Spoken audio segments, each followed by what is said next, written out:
When I talk about lucid living here, I'm talking about waking up in the same way that the Buddha talked about it. Waking up from what to what? Waking up from the illusion of separateness, waking up to the reality of oneness. Right now, your experience of reality is being mediated and limited by the 5 sense organs being filtered through the 6th, the mind. So we know that our experience of reality right now is limited. It is not full reality. But in a lucid dream, those limits are removed. People often say in the lucid dream, wow, I could see every tiny blade of grass in that dream. I could smell everything as I walked through that garden. I could taste everything when I bit into the apple. Why? Because you're not seeing through your eyes in a lucid dream, you're seeing through your mind. You're not tasting through your olfactory senses, you're tasting through your mind. You're not touching through the touch pads, you're touching through your mind. It is an experience of hyper-reality. And this is why when we engage healing, trauma integration, or work with phobias in the lucid dream, the healing is so deep. Because it is such a profound reality into which we're engaging that healing. In a lucid dream, you are conscious within the unconscious. Conscious within the unconscious. Now, if that sounds a little bit like hypnotherapy, it should. And if I only had 30 seconds left with you, if I had the elevator pitch to give, I would say this. Anything you can treat through hypnotherapy, you can also treat through lucid dreaming. In the same way as a hypnotherapist will take a strand of the conscious mind down into the subconscious and plant a seed of healing intent, so too in the lucid dream, do you take a strand of the conscious mind, but not just into the subconscious, but into the depths of the unconscious, right to the bottom of the iceberg, simply because you can't get more unconscious than asleep.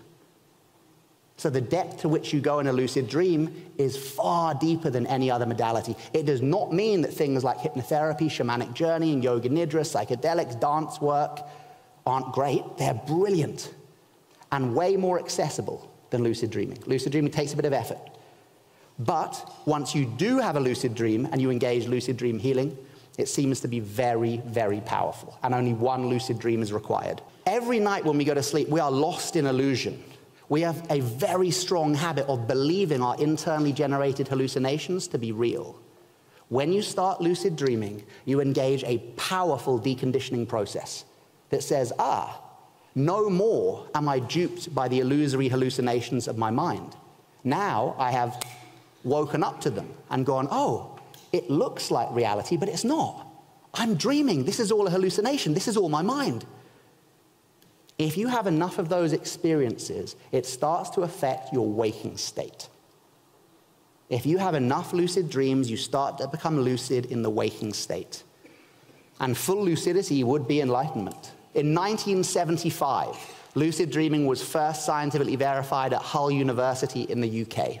Before that, lucid dreaming was known to be a subjective phenomena, but there had never been objective scientific study of lucid dreaming. But 1975, we got it. Then 1980, Stanford University did the first EEG studies, so looking at the brain waves of people, and they were like, yeah, lucid dreaming's for real. You can see the brain waves change.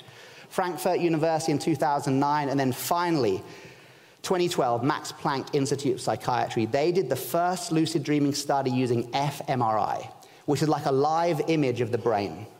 And what they managed to do was get to someone to fall asleep inside a brain scanner. And they were a profound lucid dreamer, a proficient lucid dreamer. They fell asleep inside the brain scan and had a lucid dream. So for the first time ever, you could see exactly what brain networks light up when you become lucid. And it was amazing what they found. When you are in a non-lucid dream, so your average everyday dreams, the back part of the brain stem, the occipital lobe, the visual cortex, highly active. The front part of the brain, the prefrontal cortex, where the scientists say your sense of self, your sense of agency, your sense of I am having an experience lives, is almost entirely switched off. Now that explains why we can have such crazy dreams.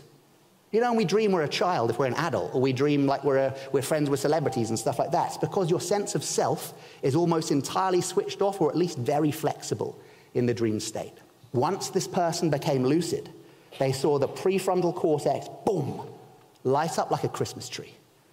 And they said, well, that makes complete sense, because now the person knows that they are dreaming. Their sense of self is back online. Their sense of volition, their sense of agency is back online. So that was the first amazing finding they found. But the real kicker was this: neuroplasticity. Neuroplasticity describes the phenomena of the brain that can rewire itself in favor of a newly learned skill or repeated action. The classic thing from Joe Dispenza is neurons that fire together, wire together, right? So the more you use certain brain networks, the deeper the grooves become in the gray and white matter of the brain, and the easier it is then to engage that practice and to learn. It's like the kind of neurobiological basis of learning and habit, the physical neurology of your brain. If you have a non-lucid dream that you're practicing your martial arts all night, the next day you might wake up and feel, oh, I really want to practice martial arts because I dreamt about it all night. But you're not actually going to be any better at martial arts. It doesn't work that way. However, if you become lucid in your dream, oh, I'm dreaming. What do I want to do? I'm going to practice my martial arts. And then you spend the lucid dream practicing your martial arts. Scientific studies have shown you will get better at your martial arts in the waking state. The next day they can test you and you will have improved.